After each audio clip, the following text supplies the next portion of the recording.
Hello and welcome to this video on using set notation to describe inequalities. We're just going to start by looking at the difference between the intersection and union symbols. So in Venn diagrams we know that the intersection would be the bit of overlap between A and B, whereas the union would be all of A and or all of B. So all of A, all of B and including the intersection.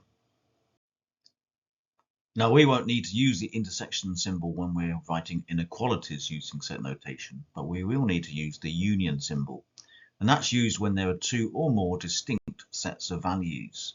So for example, on the number line shown there, x could be less than or equal to -1, or it could be greater than 6, but not both.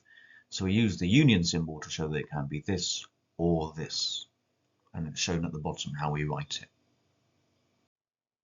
So we're now going to look at 5 examples. So for the inequality x is greater or equal to -4, I've drawn it on the number line, but it's a very basic example. And all we need to do to write it in set notation is to write curly brackets x colon x is greater or equal to -4, close brackets, and the brackets and the x colon are going to be consistent throughout all of our examples. Similarly, if x is between 3 and 8 on a number line, it looks like that, and in set notation it's simply curly brackets x colon 3 less than x less than 8, close curly brackets. And it's when we have two regions like here when we need our union symbol. So x can be less than -2 or x can be greater than 4, and that or is represented by the union symbol. So again we have our curly brackets x colon x is less than -2, and our curly brackets x colon x is greater than 4. We also have a union symbol in between them to represent it's this or it's this. Now one reason we use number lines is to make sure that we don't make mistakes. And here we have two inequalities, x is less than or equal to 9 and x is less than 7. And if we want both of them to be true, then we can see that actually it just matters that x is less than 7. And then sometimes, like in our contextual examples with rectangles, we might get two inequalities with answers of x is greater than 2.5 and x is between 1 and 5 inclusive. Again, draw them on the number line, and we can see that the final answer is that x is between 2.5 and 5, including the 5. And we could just write that as curly brackets x colon 2.5 less than x less than or equal to 5, close curly brackets. And here are all 5 in summary. And notice that the only time we needed the union symbol was when we had something or something else. Here are some examples. So firstly, x plus 2 is less than 9 and x take away 3 is greater than 3. That gives us x is less than 7, x is greater than 6 is an and. We want the bit where both of them coincide. So it's between 6 and 7, and it's written as curly brackets x colon 6 less than x less than 7, close curly brackets. In this example, we want x plus 5 to be less than or equal to 2 or x minus 1 to be greater than 3.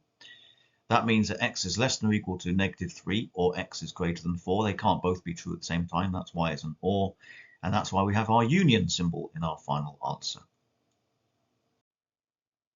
In this question, we have two linear inequalities giving us answers of x is greater than -3 and x is greater or equal to 6. And where they are both true is only when x is greater or equal to 6.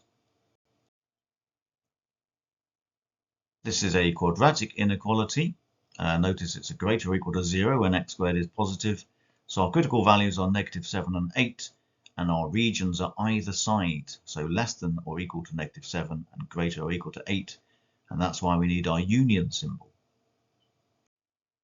As an aside, here's a quadratic inequality which looks like it's in a completed square form.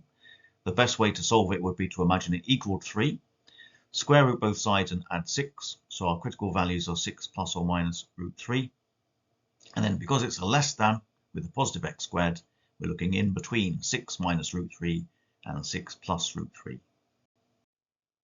In this example, we have a linear inequality and a quadratic inequality to solve at the same time. So x is less than or equal to 6 is the solution for the linear inequality. -2 is less than x is less than 9 is the solution for the quadratic inequality. Putting them both on the number line, we can see that they're both true. Between -2 is less than x, it's less than or equal to 6. So that's our answer. Solving the same inequalities but with greater thans rather than less thans, we get for the linear that x is greater or equal to 6, and for the quadratic that x is less than -2 and x is greater than 9. But looking at our number line, the only places where for both are true is when x is greater than 9.